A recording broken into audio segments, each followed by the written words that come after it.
So hey guys, my name is Sachin और आज की वीडियो में हम बात करेंगे फंक्शंस इन जावास्क्रिप्ट। तो फंक्शंस एक्चुअली में होते क्या हैं? देखो, अब अगर तुम किसी भी प्रोग्रामिंग लैंग्वेज से अगर अभी तक इंटरेक्ट हुए होगे तो तुमने फंक्शंस के बारे में ज़रूर सुना होगा कि फंक्शन भाई होते क्या हैं। तो हम बात करते हैं फंक्शन भाई किस चिड़िया का नाम है फंक्शन। तो देखो, बेसिकली क्या होता है कि मैं अगर आसान लैंग्वेज में बोलूँ तो फंक्शन क्या होता है, काइंड ऑफ मशीन ही है। और मशीन का काम क्या होता है, जैसे फॉर एग्जांपल फ़ैन है। तो फ़ैन में हम क्या करते हैं कि जैसे ही इलेक्ट्रिसिटी ऑन किया, फ़ैन घूमना स्टार्ट हो जाता है और हमें एयर देता है। वॉशिंग मशीन का क्या करता है, कपड़ा मेरा साफ करके देगा। वैसे ही कार का कुछ अलग काम है, तो ये सारे कैलकुलेटर है, कैलकुलेटर कैलकुलेट करके देगा। फ़ोन हमारा एक मशीन है। तो ये सारी चीज़ें मशीन है। अब इनमें क्या डिफरेंसेस क्या है? हर मशीन में क्या होता है कि एक सेट ऑफ इंस्ट्रक्शंस रहते हैं, एक डिफरेंट सेट ऑफ इंस्ट्रक्शंस रहते हैं। और हर मशीन क्या होता है, एक पर्टिकुलर टास्क को परफॉर्म करके देता है हमें। फॉर एग्जांपल कैलकुलेटर हमें कैलकुलेट करके देगा। अब कैलकुलेटर से तुम चाहोगे कि कॉल लगा दे, तो ऐसा नहीं होगा। उसी तरह अगर तुम चाहो कि कार से वॉशिंग मशीन वाला काम हो जाए, तो नहीं होगा, क्योंकि मशीन्स को ऐसे ही डिज़ाइन किए गए हैं, एक पर्टिकुलर टास्क को परफॉर्म करने के लिए ही डिज़ाइन किए गए हैं मशीन्स को। तो वैसे ही हमारा फंक्शन होता है। फंक्शंस में क्या होता है कि हम कुछ सेट ऑफ इंस्ट्रक्शंस देते हैं और फंक्शन हमारा एक पर्टिकुलर टास्क को परफॉर्म करके देता है। फंक्शन का इतना ही काम है। एग्जाम्पल के लिए अब देखो, प्रोग्रामिंग लैंग्वेज में फंक्शन क्यों बनाते हैं, तो मैं एक एग्जाम्पल देता हूँ। सपोज करो कि मुझे सम ऑफ टू नंबर चाहिए। तो मैं क्या करूँ, एक वेरिएबल बनाऊंगा लेट ए करके, उसमें 5 डाल देता हूँ। एंड एक और वेरिएबल बनाऊँ, सॉरी, मैं क्या करता हूँ, सबसे पहले स्क्रिप्ट टैग, जावा स्क्रिप्ट को लिखने के लिए हमें क्या बोलते हैं, स्क्रिप्ट टैग के अंदर लिखना होगा।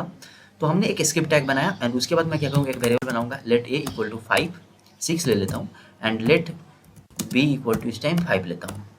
अब मुझे क्या चाहिए, दोनों का सम चाहिए। तो मैं क्या करूँगा, कंसोल पे दिखाने के लिए मुझे क्या करना होगा, कंसोल डॉट लॉग ए प्लस बी कर दिया मैंने, बस सिंपल सा इतना किया। अब मुझे ए प्लस बी का सम आ चुका होगा कंसोल पे, दिखा देता हूँ तुम्हें, 11 आ चुका होगा। तो यहाँ पे 11 आ चुका है, देख सकते हो यहाँ पे। मैं क्या करता हूँ कि चलो मेरा भाई मन चेंज हो गया, मुझे 5 6 का नहीं चाहिए, मुझे 7 8 का चाहिए। तो मुझे फिर से क्या करना होगा, इन्हीं वेरिएबल को रीअसाइनमेंट करता हूँ। A equal to 8 and B equal to 9 कर देता हूँ। 8 9 का चाहिए मुझे सम, कंसोल डॉट लॉग फिर से करता हूँ। फिर मुझे ए प्लस बी करना पड़ेगा और इस बार सम मेरा कितना आएगा, 8 8 16 एंड 17 आना चाहिए। Okay, console is not defined, हमने कंसोल की स्पेलिंग गलत लिख दिया शायद। Now it should work fine. And देखो 17 आ चुका है। फिर मेरा मन चेंज हुआ कि नहीं, इस बार मुझे 10 और 9 का सम चाहिए। तो फिर से मुझे असाइन करना पड़ेगा equal to 10 and B equal to 9। And फिर से मुझे कंसोल डॉट लॉग करना होगा, कंसोल डॉट लॉग करना होगा ए प्लस बी, और इस बार 19 आ चुका होगा। तो इतना तुम जानते हो, ऐसा करना होगा। लेकिन देखो, बार बार मुझे क्या करना होगा, बार बार console dot log console dot log console dot log करना पड़ रहा है। तो क्यों ना हम एक ऐसा मशीन, यानी एक ऐसा फंक्शन बनाए जिसका काम हो कि हमें दो नंबर को ऐड करके दे दे। तो बनाते हैं। जावा स्क्रिप्ट में फंक्शन बनाने के लिए हमें फंक्शन कीवर्ड का यूज़ करना पड़ेगा। सबसे पहले फंक्शन बताएंगे तो फंक्शन बना रहा है, उसके बाद मैं एडिशन का फंक्शन बना रहा हूँ, तो ऐसे किया मैंने। उसके बाद यहाँ पे parenthesis curly bracket on off किया। उसके बाद मेरा क्या है कि मुझे क्या चाहिए, कंसोल पे प्रिंट करना है, कंसोल डॉट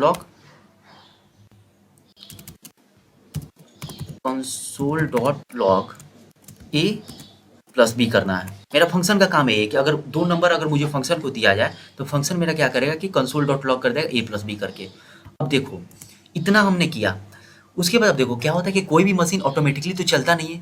फैन ऑटोमेटिकली चलेगा नहीं, तुम्हें ऑन करना पड़ेगा स्विच। कार ऑटोमेटिकली चलेगी नहीं, तो वैसे ही फंक्शन भी ऑटोमेटिकली नहीं चलता है, उसको कॉल करना पड़ता है। तो कॉल कैसे करेंगे, यहाँ पे कॉल किया, फंक्शन का नाम लिखेंगे, ब्रैकेट ऑन ऑफ किया एंड उसमें हम नंबर को पास करेंगे जिनका सम मुझे चाहिए। फॉर एग्जाम्पल को 5 का सम चाहिए एंड 6 का सम चाहिए। तो 5 एंड 6 को यहाँ पे पास किया, इसको बोलते हैं फंक्शन कॉलिंग। अब देखो 5 एंड 6 तो पास किया, अब 5 एंड 6 कहाँ जाएगा, जहाँ पे हमने फंक्शन बनाया यहाँ पे। तो यहाँ पे गया 5 एंड 6। तो 5 एंड 6 को स्टोर करने के लिए मुझे वेरिएबल बनाना पड़ेगा ना। तो मैं क्या करूँगा, ए कोमा बी। अब यहाँ पे जो आर्गुमेंट पास हुआ है 5 एंड 6, वो चला गया होगा इस फंक्शन में, ऐड फंक्शन में। और एंड फंक्शन में हमने दो वेरिएबल बनाए, पैरामीटर बनाए A and B. And A and B में 5 एंड 6 स्टोर हो चुका होगा, ए में 5 स्टोर हुआ होगा एंड बी में 6 स्टोर हुआ होगा। तो ऐसे काम कर रहा है। और इस बार मुझे क्या होगा कि 11 प्रिंट हो जाएगा कंसोल पे।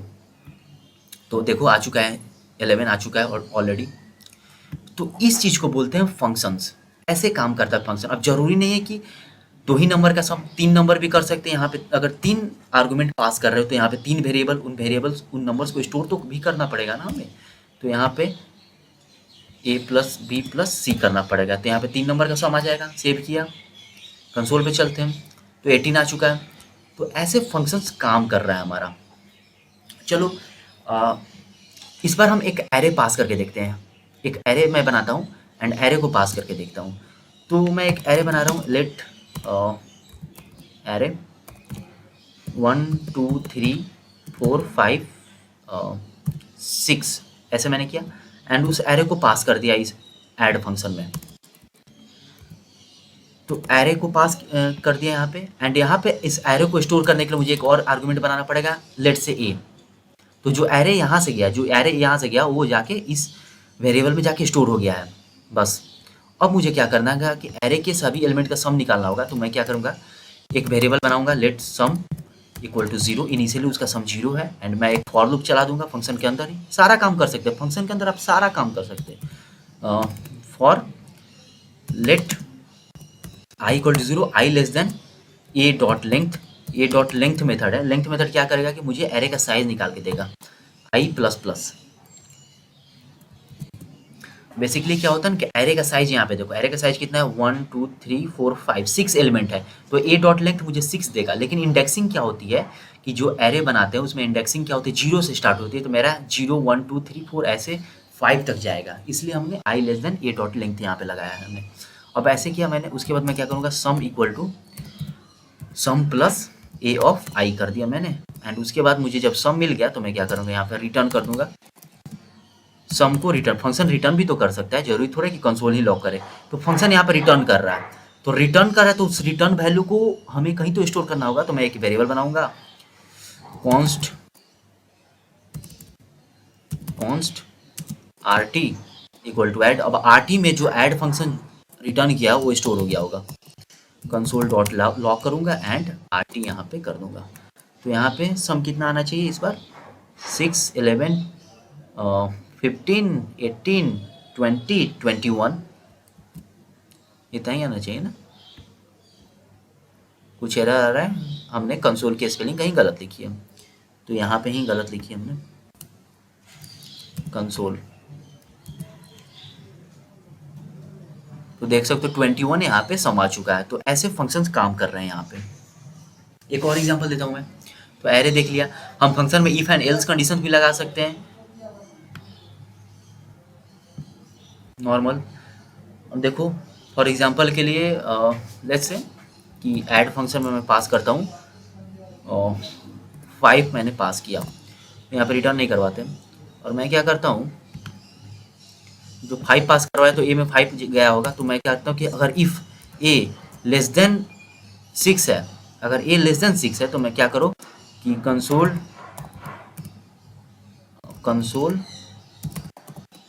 डॉट लॉग कर दो हेलो। एल्स में क्या करो, अलर्ट कर दो। अलर्ट भी तो कर सकते हैं हम, अलर्ट कर दो वेलकम बैक, हो गया। So I think it should work fine right now. तो हमें क्या होना चाहिए कि सिंस 5 पास करे तो 5 तो 6 से छोटा है, तो हमारे कंसोल में हेलो आना चाहिए। तो हेलो ऑलरेडी प्रेजेंट है यहाँ पे। चलो मैं यहाँ पे क्या करता हूँ 54 पास करके देखता हूँ। सेव किया तो अलर्ट आ चुका है वेलकम बैक।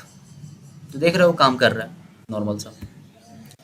अब हम बात करते हैं एक इम्पॉर्टेंट कॉन्सेप्ट की फंक्शंस में, और सिर्फ फंक्शंस में ही नहीं, जावास्क्रिप्ट के फंक्शन में ही नहीं, हर प्रोग्रामिंग लैंग्वेज के फंक्शन में एक इंपॉर्टेंट कॉन्सेप्ट होता है, ये वाला कॉन्सेप्ट। तो देखो मैं सबसे पहले फंक्शन बना लेता हूँ, फंक्शन F1। इसका काम क्या है, कंसोल डॉट लॉक करेगा। बार बार मैं कंसोल की स्पेलिंग गलत कर दे रहा हूँ यार। कंसोल डॉट लॉक करूँगा, F1 has been called, and उसके बाद क्या करेगा, किसी और फंक्शन को कॉल करेगा। F2 को कॉल किया, F2 हमने बनाया नहीं है, कॉल कर दिया। अब हम बनाते F2 फंक्शन F2। इसका काम क्या है, console.log F2 has been called, F2 has been called and उसके अंदर मैं F3 को कॉल करूँगा। F3 अगेन हमने नहीं बनाया है तो हम बनाएंगे F3 function F3 and F3 का क्या काम है, वही बोलेगा console.log F3 has been called and उसके बाद क्या करेगा, कुछ नहीं करेगा, बस इतना ही, तीन ही हम फंक्शन बनाते हैं, किसी और को कॉल नहीं करेगा F3। एंड उसके बाद मैं क्या करता हूँ कि F1 को कॉल कर देता हूँ, फंक्शन को चलाना भी ये तो होगा, तो उसके लिए मैं F1 को कॉल कर देता हूँ। इतना किया तो देखते हैं क्या आता है हमारा। F1 has been called, F2 has been called, F3 has been called, तीनों आ चुका है। तो देखो एक्चुअली में हो क्या रहा है यहाँ पे, समझना होगा, बहुत आसानी से हमें समझना होगा इन सारी चीज़ों को, क्या हो क्या रहा है एक्चुअली में। देखो तो जो भी चीज़ें हो रही है ना, इसको बोलते हैं कॉल स्टैक, एक कॉन्सेप्ट आता है कॉल स्टैक। देखो तो क्या होता है, जब भी हम कोई भी प्रोग्रामिंग लैंग्वेज में प्रोग्राम बनाते हैं तो क्या होता है, जो हमारा सिस्टम रहता है कुछ मेमोरी हमें प्रोवाइड करता है। अब मेमोरी जो रहती है ना, कुछ हिस्सों में डिवाइडेड रहती है।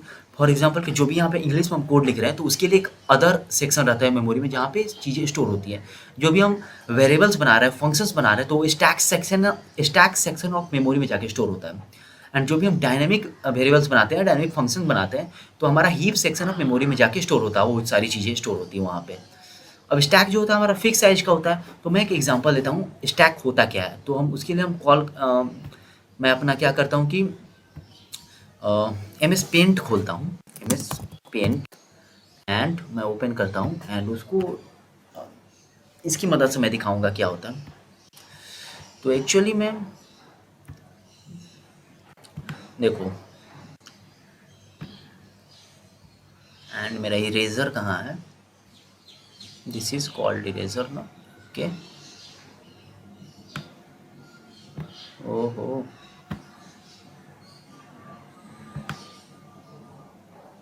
तो मैं ऊपर वाला सेक्शन को मिटा देता हूँ क्योंकि मुझे स्टैक दिखाना है। देखो तो मेरा काम यहाँ तक हो गया। अब देखो स्टैक होता क्या है, स्टैक को एक जार की तरफ तुम एज्यूम करो, जो कि क्या होता है, चारों तरफ से तो कवर्ड रहता है, सिर्फ ऊपर से खुला रहता है, सिर्फ ऊपर से ही ऑपरेशन हो जाएंगे। तो स्टैक में क्या होता है कि जो लास्ट में आता है ना वो पहले आउट होता है। फॉर एग्जाम्पल इस स्टैक है, अगर स्टैक में तुम अगर बुक्स रखते जाओ, पहला बुक रखा, दूसरा बुक रखा, यहाँ पे अगर तुमने तीसरा बुक रखा, चौथा बुक रखा, और तुम चाहोगे कि अगर स्टैक में हाथ डालो और एक बुक निकालो, तो उस बुक पे क्या लिखा होगा, वही बुक होगा ना जो सबसे लास्ट में तुमने डाला है, वही बुक तो लिख लेगा, यानी चौथा बुक सबसे पहले निकलेगा। तो stack last in first out property को फॉलो करता है, यानी जो स्टैक में पहली एलिमेंट गई है वो सबसे लास्ट में निकलती है। इस बात को देखो, तो इसी चीज़ को कॉल स्टैक बोलते हैं। अब एक्चुअल में हो क्या रहा है यहाँ पे कि हमने क्या किया यहाँ पे कि सबसे पहले F1 को कॉल किया। तो यहाँ पे सबसे देखो, सबसे नीचे F1 को कॉल किया, तो F1 को कॉल किया तो यहाँ पे जाके मेरा F1 जो है, F1 यहाँ पे स्टोर हो गया होगा, यहाँ पे F1 आ गया। उसके बाद क्या हुआ, F1 के अंदर मैंने क्या किया, F1 कहाँ, F1 के अंदर F1 क्या किया होगा कि console.log प्रिंट हुआ, एंड उसके बाद F1 ने F2 को कॉल कर दिया। तो स्टैक में मेरा यहाँ पे F2 आ गया। उसके बाद F2 में क्या हुआ कि F2 ने यहाँ पे फंक्शन F2 है, तो F2 ने console.log किया, F2 has been called, and F3 को कॉल कर दिया। तो स्टैक में मेरा यहाँ पे F3 आ गया। F3 आने के बाद F3 में देखते हैं F3 में क्या होगा कि F3 जब कॉल हुआ तो F3 में सिर्फ console.log F3 has been called इतना हुआ, एंड उसके बाद एग्जीक्यूशन खत्म, F3 का एग्जीक्यूशन खत्म, बस इतना ही था। तो स्टैक मेरा ये वाला सेक्शन मेरा भरा नहीं, इतना ही स्टैक है मेरा, तीन ही फंक्शंस कॉल है, तो मैं इसको मिटा देता हूँ ऊपर वाले हिस्से को। एंड उसके बाद मेरा क्या हुआ कि F3 की हम बात कर रहे थे। तो F3 में सिर्फ console.log F3 has been called, उसके बाद उसका काम खत्म, बस इतना ही एक इंस्ट्रक्शन था। जैसे ही स्टैक को एक फंक्शन का एग्जीक्यूशन खत्म होता है तो स्टैक में से ऑटोमेटिकली क्लियर हो जाता है, समझ गए ना? तो ऑटोमेटिकली स्टैक को खाली कर देगा। तो F3 यहाँ पे खाली हो गया, और F3 को जिसने कॉल कर दिया उसके पास F3 अगर कुछ रिटर्न कर रहा है तो उसको कुछ रिटर्न करेगा, नहीं तो स्टैक से खत्म हो गया। अब F3 खत्म, फिर F2 का काम आया, F2 का काम खत्म हो गया, F2 आया, F3 का काम खत्म हुआ, फिर F2 आया। F2 में क्या था? F2 में तो console.log F2 has been called जो कि पहले ही चल चुका था, एंड F2 ने F3 को कॉल किया था। F3 का जैसे एग्जीक्यूशन खत्म हुआ वैसे ही F2 का भी एग्जीक्यूशन खत्म हो गया, क्योंकि F2 में दो ही इंस्ट्रक्शन थे, एक तो कि आप प्रिंट करिए F2 has been called, and दूसरा आप F3 को कॉल करिए। तो F3 को कॉल भी कर दिया एंड प्रिंट भी कर दिया, दोनों काम खत्म। तो इसने भी स्टैक को खाली कर दिया कि चलो भैया मेरा काम खत्म। तो यहाँ पे F2 का भी काम खत्म, एंड इसके बाद F1 बचा। तो F1 में क्या इंस्ट्रक्शन थे? F1 में इंस्ट्रक्शन था कि आप console.log कीजिए F1 has been called, and F2 को कॉल करिए। तो इसका भी दोनों काम हो चुका है यहाँ पे, इसने भी F2 को कॉल कर दिया है, एंड console.log तो स्टार्ट में ही कर दिया। तो F3 का भी काम खत्म और स्टैक मेरा यहाँ पे खाली हो चुका है। तो this is called call stack. ऐसे फंक्शंस कॉलिंग होती है स्टैक में, ऐसे स्टैक में फंक्शन फिल होते जाते हैं। अब देखो स्टैक क्या होता है कि एक फिक्स साइज का होता है, ऐसा नहीं कि आप इन्फिनाइट चीज़ों को फिल कर दोगे। तो इसलिए हमें क्या करना होता है, जब भी हम फंक्शंस बनाते हैं तो फंक्शन में एक एंडिंग स्टेप जरूर रहता है। ऐसा नहीं कि इन्फिनाइटली आप रन कर देंगे ना। अगर इन्फिनाइट रन कर रहे हैं, इन्फिनाइट कॉलिंग कर रहे हैं, तो क्या होता है कि स्टैक भरते जाएगा भरते जाएगा भरते जाएगा, एक मोमेंट आएगा कि स्टैक ओवरफ्लो कर जाएगा। और stack overflow, I think you have heard this name, because एक बहुत ही फेमस वेबसाइट का नाम है स्टैक ओवरफ्लो। तो स्टैक ओवरफ्लो कर जाएगा और हमारा एरर आ जाता है, तो इसलिए इस चीज़ को बोलते हैं कॉल स्टैक। तो this is all about function. Function से रिलेटेड ये सारी चीज़ें थी। अच्छा, एक माई स्क्रिप्ट 6 में हम लोग फंक्शंस को जैसे फंक्शन कीवर्ड यहाँ पे लिख के कर रहे हैं, तो इससे अच्छा हम फैट एरो फंक्शन हमारे पास होता है कॉन्स्ट, हम बनाएंगे फैट एरो फंक्शन, जो कि सिंटेक्स को आसान करने के लिए हम बनाते हैं। तो यहाँ पे ऐसे हम बनाते हैं fat arrow function and console dot log कर दीजिए ए प्लस बी नहीं बी प्लस सी, क्योंकि ये हमारा फंक्शन का नाम था। एंड यहाँ पे इसको कॉल करेंगे किस नेम से? ए नेम से कॉल करेंगे। तो ए में हम 5 8 7 पास कर रहे हैं, एंड ऑब्वियसली इसको पास जब करें तो इसको स्टोर करने के लिए हमें दो वेरिएबल बनाने होंगे सी एंड सी। तो देखो थोड़ा सा सिंटेक्स आसान हो गया। जब बहुत लंबा लंबा फंक्शन लिखना पड़ता है तो उस केस में फैट एरो फंक्शन हमारा काम देता है। तो ऐसे हमारा काम हो गया, एंड प्रिंट हो जाना चाहिए हमारा। फिर हमने कंसोल की स्पेलिंग गलत लिख दी यार, कंसोल 15 आ चुका है। तो गाइस इज वर्किंग फाइन। तो this is all about Java script के फंक्शंस में यही होता है, हम सारा चीज़ कर सकते हैं, हमारी कोड रीयूजेबिलिटी आसान हो बेहतर हो सके, इसलिए हम बनाते हैं फंक्शंस। प्रोग्रामिंग में क्या होता है, प्रोग्रामिंग कम्युनिटी में कॉन्सेप्ट होता है DRY का, जिसको बोलते हैं do not repeat your self. यानी आप अपने कोड को बार बार क्यों रिपीट करेंगे, आप एक फंक्शन बनाइए और उसी फंक्शन को बार बार यूज करिए, ताकि बेहतर हो, दिखने में आसानी हो और आपका समय बचे। इसलिए हम फंक्शंस बनाते हैं। फंक्शन का काम भी देख लिए हो कैसे काम करता है, कैसे हम जावा स्क्रिप्ट फंक्शन बनाते हैं, और ऐसे आप प्रैक्टिस करिए फंक्शंस बना के और आप बेहतर होते जाएंगे धीरे धीरे। तो बस गाइस, थैंक यू।